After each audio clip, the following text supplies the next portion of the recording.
Hello, Princess. Good afternoon, good late afternoon from Miami. And yes, Gandalf is back. I am done with my cruise a couple days ago. Thought I'd wait before collecting my thoughts to tell you about everything. So, I don't know, I just made a list. Figured we'd just go through it and, I don't know, let everyone and you especially know how I enjoyed my trip on Adventure of the Seas. But first, something very, very important that I have to do. All right, Princess, here we go. The most dreaded moment of any cruise, the post-cruise weigh-in. After more than a week of fun and frivolity in the Bahamas and aboard Adventure of the Seas, let's see what the final damage is. Okay, ready? Ready? Oh boy, here we go. All right, let's just do it. Step aboard and... Okay, awesome. We lost 2 pounds. That's pretty good, and I think I have an explanation for this. But anyway, let's get back to the main event. All right, now that that's out of the way, okay. Adventure of the Seas, first Royal Caribbean sailing in far, far too long, unnecessarily too long, over a year. And I think it went great. I really do. I had a blast, and not just because it was the first sailing, but because it was a pretty good cruise. I mean, there were things about it that were different that I guess were expected but unexpected. I mean, everybody on board, we knew what we were getting into, so there were a lot of things that weren't really surprises, but, there were some things, I guess, maybe it's hard to prepare for, right, the expectation, but whatever. Still a great time. So, number one, the ship was ready. It was completely ready, 100% ready for guests. There were no spaces that were closed. Nothing was under refurbishment. All the facilities were working, although maybe on a limited schedule. There was a more than adequate crew complement. We think it was more than 2 to 1, at least for our sailing. Don't know what it's going to be like on future sailings, but there was really no problems in that respect. All the facilities were working, the water slide, the flow rider, everything was up and running. I don't remember anything not being offered except, and unfortunately it's kind of understandable, but the silent dance party. They did not do one of those, so if you're looking forward to that, you will probably have to wait a little while. Not really my favorite thing, but a lot of people do enjoy it. But hey, I'm sure it will be back very, very soon. Well, actually, you know what? I just looked at my list. There was one exception. The Solarium Bar was not open the entire time. Well, it was never open when I walked by, which was multiple times a day. So I'm just going to say that facility they probably sacrificed. And, well, you know, it probably wasn't a big deal because the pool bar is right around the corner. And with the limited guest attendance, I don't think it was a problem. Also, the Sky Bar was only opened in the afternoons on sea days. I think that's almost its normal schedule, so maybe that's okay. I don't really remember. Either way, everything else was fine. Everything that I wanted to do and would expect to do was there and ready. All the shows and everything. So, well, there you go. Now, of course, what everyone wants to know about, all the protocols. Ooh, they did not bother me because for us on this cruise, for reasons, there pretty much weren't any. I mean, yeah, there was the social distancing. There was the crazy number of seats blocked in the theater. They went more overboard than Disney on that respect. So, I don't know. But still, with the low attendance, I did not have a problem getting a seat, even when I had to sit next to a stranger. I know I mentioned that before, but it's still kind of funny. But, I think a lot of people just found them a bit strange. And, I don't know, kind of, they were a source of good humor, right? So everybody enjoyed hearing about how we had to use hand sanitizer before riding a water slide. Okay, that was fun. A couple of them were a little bit more annoying, like no sitting at the bar, but you could stand at the bar. So, sure. No one's explained that one to me yet. I don't know. Other than that, the social distancing in the lines, like for the Promenade Cafe, I don't know. I think people may have done it just because they're used to it. And remember, Americans tend to have a lot of personal space anyway, so we tend to sort of keep away from other people no matter what. So anyway, but it wasn't a problem. There was no wait or anything, and yeah. Oh, they did dismiss the theaters in some kind of order, but honestly, with so few people, it really didn't matter. Okay, next, I I won't remember my own reviews. I know it sounds crazy, but next time I cruise on Royal, which I don't know, maybe in a few weeks, maybe in a couple of months, I don't really know. Things are still very fluid. Looking forward to having some of the same dishes, but to be honest, I think I'm going to forget what I liked and what I didn't like, and I probably won't go back and read. So I will pre-apologize, Princess, if I tell you about the same dish more than once. And I hope the review is the same, or I hope they got better. Certainly hope they don't get worse, so that would be bad. Well, anyway, the E-Muster. Okay, that was really interesting. I was kind of looking forward to it, but it didn't work. It did not work for me. I downloaded the app. I downloaded it way before to check in and everything. I know I updated it a couple days before I left, and I updated it on the ship to try to get it to work, but it did not.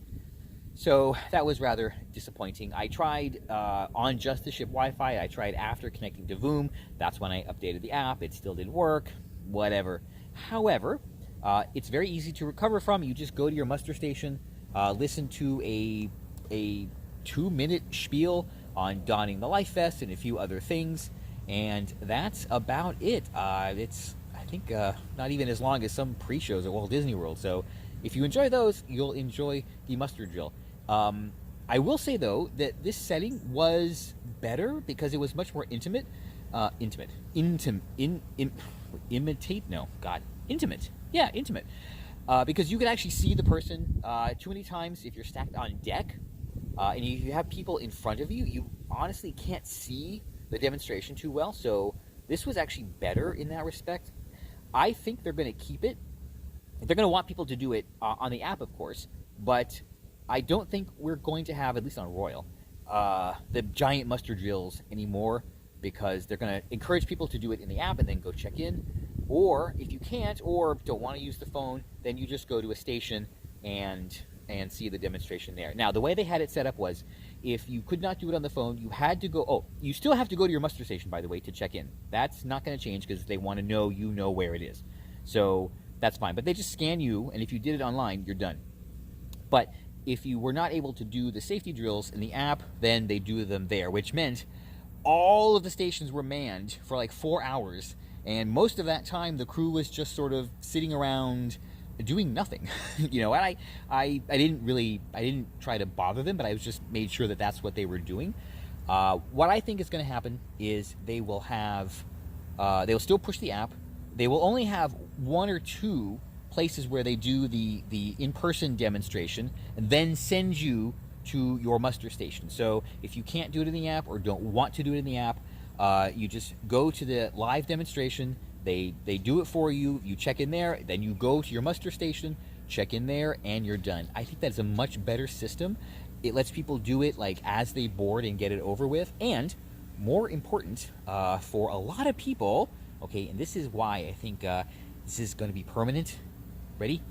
The bars don't close. Yes, the bars do not close during this entire process. So I think it's a win-win for everybody. All right. Yes, it was a very quiet cruise. Things quieted down relatively early because of the low attendance, and I guess it's expected. It wasn't really a problem, but if you go on your average party cruise, certainly, or even your average longer cruise, these are experienced cruisers. The bars will still be open until not really the wee hours, but 1:32 is not unusual, just because of the diverse crowd. We're all about diversity this month especially. But this time, no, things really kind of wound down around 11:30, and then at the end of the evening, it was just the dog and the dog. It's not the dog and the pig, the dog and the bone. I don't know, whatever, the dog and the pony. The pub with the entertainer there. Terrific entertainment, by the way. Or the piano bar. So yeah, if you're looking for a late night thing, it just didn't happen this time. They tried. They had the DJ up in the old Crown Lounge, but from what I understand, there was never anybody up there. I don't think I even went once. So, but it's fine. You know, I think things will return to normal very, very quickly. Reservations. Okay, I did not make any asterisk. Okay, I said this before. As a solo, I really don't have a problem with reservations. I just kind of walk up and I get in everywhere. Theaters, dinner, that wasn't a problem. I had an early seating time, but I never went to early seating because one seat at 5:30. Good lord. So I just kind of marched into my time dining and asked for a seat. And you know what? It was not a problem. Even on regular cruises, it's never really a problem. Low attendance this time made it easier, but I still have never had problems. And it worked out for me. I did not make any reservations for shows. This is where the asterisk is. I did, but literally right before. I ran into some cruise friends, and they were going to the show, so I decided to go with them. So I just quickly jumped on the app, made a reservation, literally as we were walking to the theater, and got right in. So even when I wanted to make them, it was no problem. I could have just walked in, and they were checking, but it really didn't matter for me. So that's reservations. Oh, here's another thing that, I don't know, it didn't really bother me. I just think it's a little bit weird that they keep saying this, but just please stop calling it a cruise vacation. Nobody says this. Nobody calls it a cruise vacation, okay? None of the passengers say cruise vacation. So when the staff says it, it really sounds like it's forced. It sounds just weird and contrived, as if we have to be reminded that we're on a cruise or on vacation. So yeah, it sounds weird, and no, just don't. It's a cruise or it's a vacation. Just the cruise vacation. No. All right. Luggage. I followed my rules. I overpacked. I packed what I wanted, but I could carry it all, and I had to. Because, as usual, I was late packing and I did not get my luggage out in time. But if you take the Royal Transfer, they will pick it up from your stateroom at 11:30, and they will deliver it to the airport, which was kind of awesome. So you pick it up in the tent. If you watched the video about that, you saw it right there. And you just carry it right into the terminal. Super, super convenient.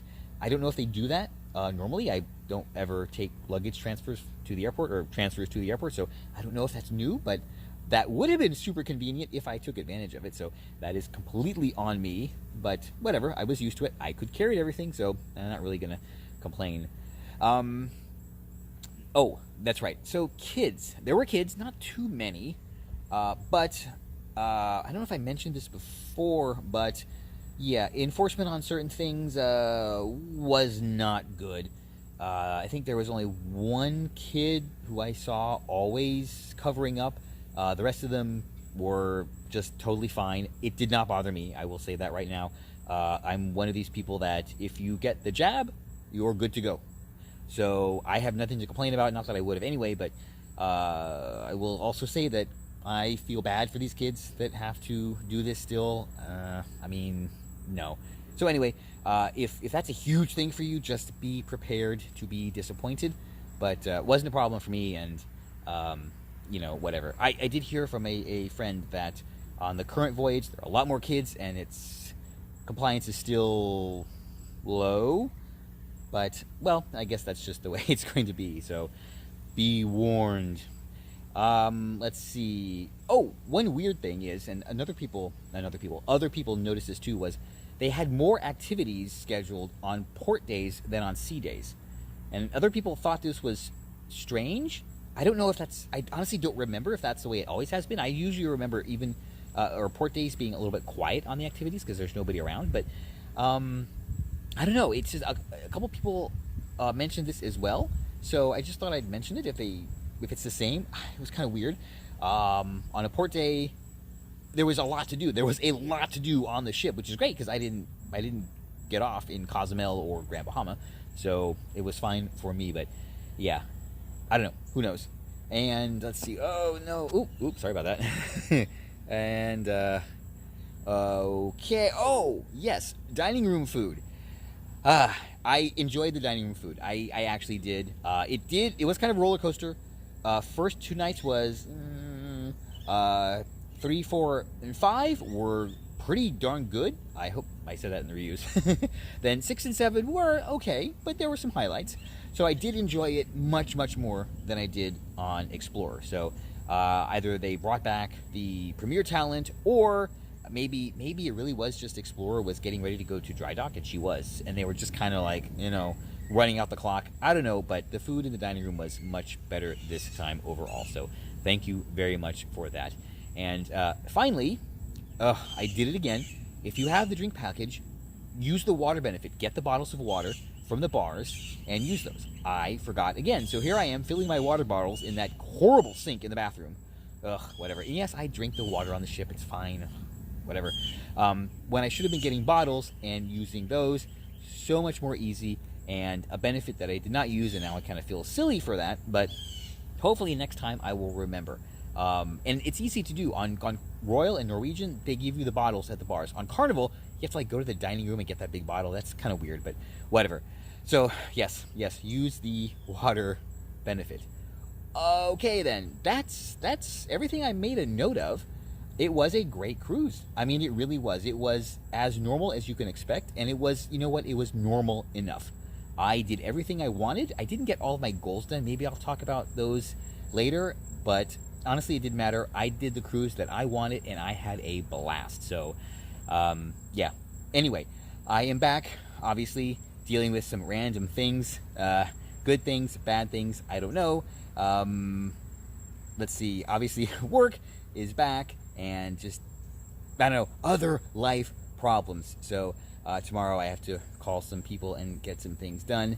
And looks like, well, let's see. Someone hasn't been showing up in a while, and I have to deal with that because it creates a rather annoying situation. But it's easy to solve. It just takes more effort, really, than I wanted to put into it. I'm not going to go too deep into that because it's really nothing. But you know what? I'm looking around and I'm thinking it is another reason for me to be thankful for my problems.